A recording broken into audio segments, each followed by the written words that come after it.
Assalamualaikum warahmatullahi wabarakatuh. Perkenalkan, saya Idawati SPD, mahasiswa pasca sarjana tahun 2023 dengan NIM 77712200010. Dalam kesempatan kali ini, saya akan menjelaskan materi yang berkaitan dengan variasi bahasa, ragam bahasa, dan laras bahasa. Baik, materi yang pertama yaitu tentang variasi bahasa. Apa itu variasi bahasa? Dalam ilmu sosiolinguistik, keanekaragaman pemakaian bahasa disebut sebagai variasi bahasa. Salah satu faktor yang menyebabkan timbulnya variasi bahasa adalah pemilihan terhadap salah satu ragam bahasa yang dipengaruhi oleh faktor kebutuhan penutur atau penulis akan alat komunikasi.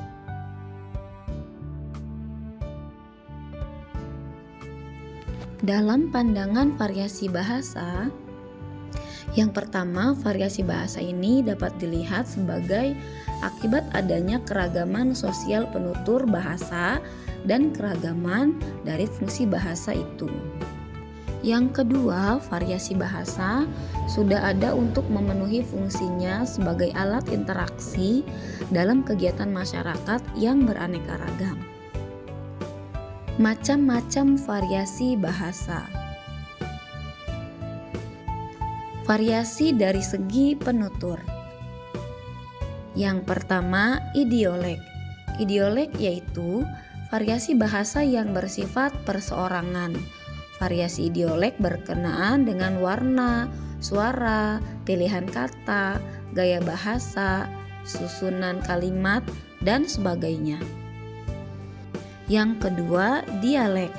Dialek yaitu variasi bahasa dari sekelompok penutur yang jumlahnya relatif yang berbeda pada suatu tempat, wilayah, atau area tertentu. Dan yang terakhir, kronolog atau dialek temporal, yaitu variasi bahasa yang digunakan oleh kelompok sosial pada masa tertentu. Kemudian, sosiolek atau dialek sosial, variasi bahasa yang berkenaan dengan status, golongan, dan kelas sosial para penuturnya. Selanjutnya, variasi dari segi pemakaian. Variasi bahasa berkenaan dengan penggunaannya atau pemakaiannya atau fungsinya menurut Nababan 1984, ragam atau register. Variasi dari segi keformalan, yaitu yang pertama ragam beku, kedua gaya atau ragam resmi atau formal, yang ketiga gaya atau ragam usaha, yang keempat gaya atau ragam santai, dan yang kelima gaya atau ragam akrab. Selanjutnya, variasi dari segi sarana. Variasi bahasa dapat pula dilihat dari segi sarana atau jalur yang digunakan.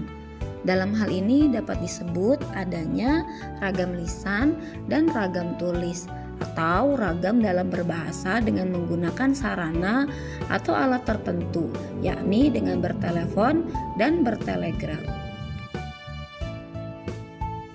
Pembahasan berikutnya yaitu ragam bahasa.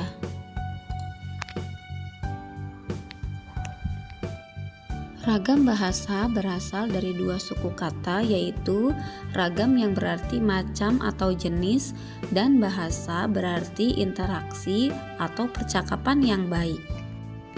Adapun pengertian ragam bahasa menurut para ahli yaitu sebagai berikut. Pertama, menurut Bacham di bukunya tahun 1999, ragam bahasa adalah bentuk bahasa yang bervariasi menurut konteks pemakaian atau topik yang dibicarakan, hubungan antar pembicara, serta medium pembicaraan. Menurut Dendi Sugono, bahwa sehubungan dengan pemakaian bahasa Indonesia timbul dua masalah pokok, yaitu masalah penggunaan bahasa baku dan tak baku.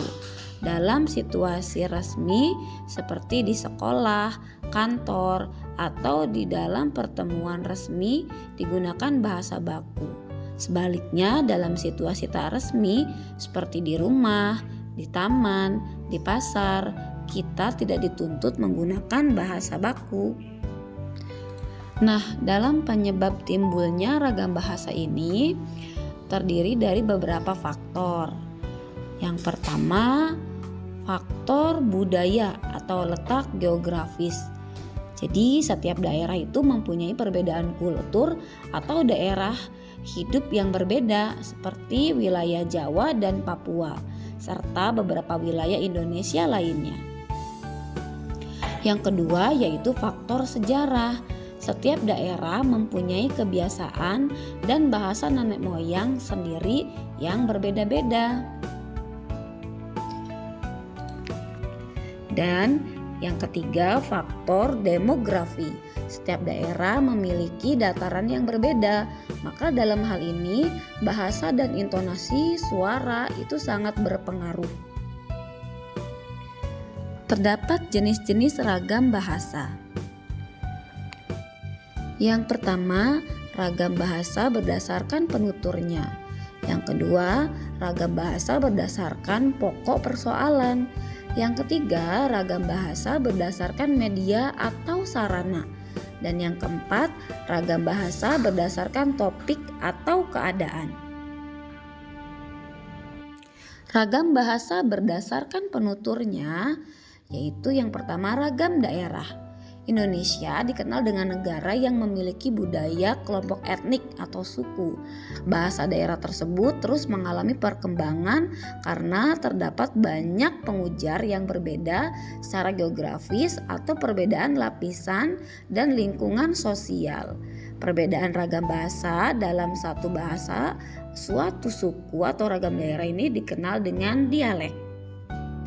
Yang kedua, ragam bahasa berdasarkan penuturnya yaitu ragam bahasa terpelajar, yaitu bahasa Indonesia yang digunakan oleh kelompok penutur yang berpendidikan berbeda dengan yang tidak berpendidikan, terutama dalam pelafalan kata. Contohnya seperti ragam terpelajar itu, saya sudah membaca buku itu. Yang ketiga yaitu ragam bahasa resmi dan tidak resmi. Dalam bahasa resmi, yaitu bahasa yang biasa digunakan dalam situasi resmi atau formal, misalnya surat dinas, pidato, dan makalah atau karya tulis. Ragam bahasa resmi dan tidak resmi, contohnya penggunaan bahasa resmi ini, saya sudah menyelesaikan pekerjaan rumah tersebut. Untuk ragam bahasa yang tidak resmi adalah bahasa yang digunakan dalam situasi yang tidak resmi. Misalnya surat pribadi dan surat untuk keluarga atau yang berbentuk lisan. Contohnya dalam percakapan sehari-hari. Contoh penggunaan bahasa tidak resmi misalnya PR itu sudah aku selesaikan.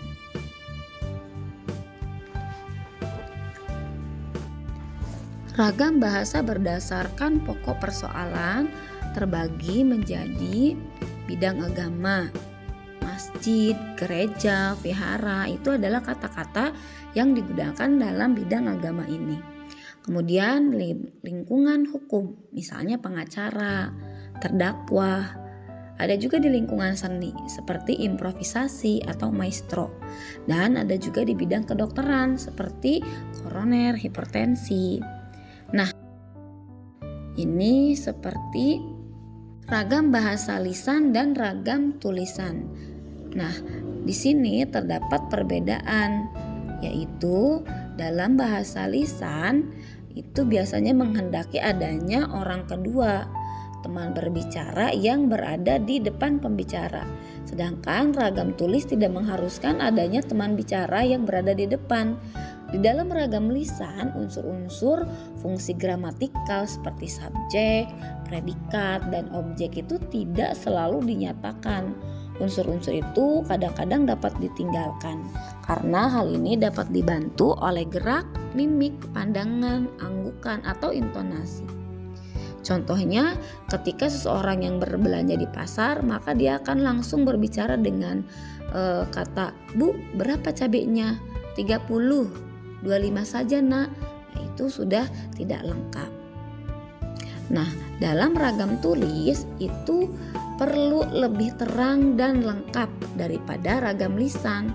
Fungsi-fungsi gramatikal harus nyata karena ragam tulis tidak mengharuskan orang kedua berada dalam pembicara. Kelengkapan ragam tulis ini menghendaki agar orang yang diajak bicara ini mengerti isi tulisannya. Contoh ragam tulis adalah tulisan-tulisan dalam buku, majalah, dan surat kabar.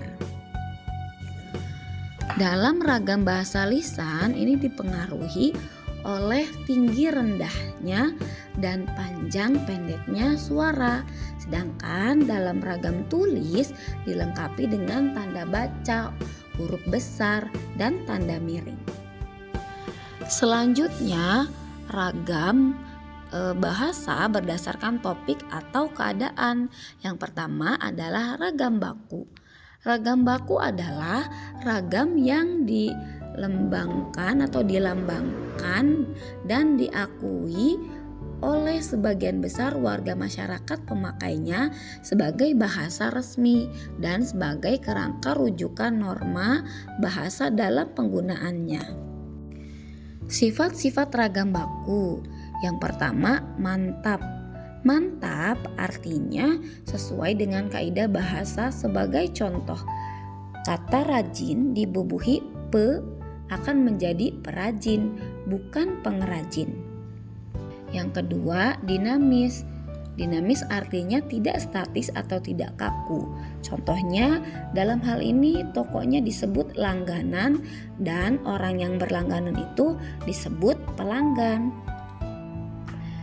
Kemudian yang ketiga, cendekia. Bersifat cendekia ini karena ragam bahasa baku dipakai pada tempat-tempat resmi. Contoh kalimat tidak cendekia adalah rumah sang jutawan yang aneh akan dijual. Seharusnya agar menjadi cendekia, kalimat tersebut harus diperbaiki menjadi rumah milik sang jutawan akan dijual. Yang keempat yaitu seragam. Ragam baku bersifat seragam, yaitu dalam artian pembakuan bahasa ialah proses penyeragaman bahasa untuk pencarian titik-titik keseimbangan. Contohnya seperti pelayan kapal terbang dianjurkan untuk memakai istilah pramugara atau pramugari. Berdasarkan topik yang kedua yaitu ragam tidak baku. Ragam tidak baku adalah ragam yang tidak dilambangkan dan ditandai oleh ciri-ciri yang menyimpang dari norma ragam baku. Selanjutnya, pembahasan yang terakhir yaitu tentang laras bahasa. Laras bahasa ialah gaya atau cara penggunaan sesuatu bahasa mengikuti bidang dan situasi seseorang penutur sewaktu berbahasa, sama ada secara lisan atau tulisan. Menurut Yuri dan Ellis, laras bahasa adalah pola bahasa yang lazim digunakan mengikuti keadaan tertentu. Menurut Halliday mendasarkan perbedaan laras yang digunakan kepada dua faktor, yaitu pengguna dan penggunaan. Kepentingan laras bahasa yang pertama, menyampaikan maklumat yang tepat dan jelas. Yang kedua, memupuk nilai penyesuaian diri dengan persekitaran. Dan yang ketiga, mencerminkan latar belakang penutur. Terdapat beberapa jenis-jenis laras bahasa, yaitu laras bahasa umum, laras bahasa sains dan teknologi, laras bahasa undang-undang, laras bahasa agama, dan laras bahasa sukan, laras bahasa sastra, laras bahasa botani, dan laras bahasa iklan. Baiklah, terima kasih atas segala perhatian. Mudah-mudahan materi yang saya sampaikan dapat bermanfaat untuk teman-teman semua. Saya ucapkan terima kasih. Wassalamualaikum warahmatullahi wabarakatuh.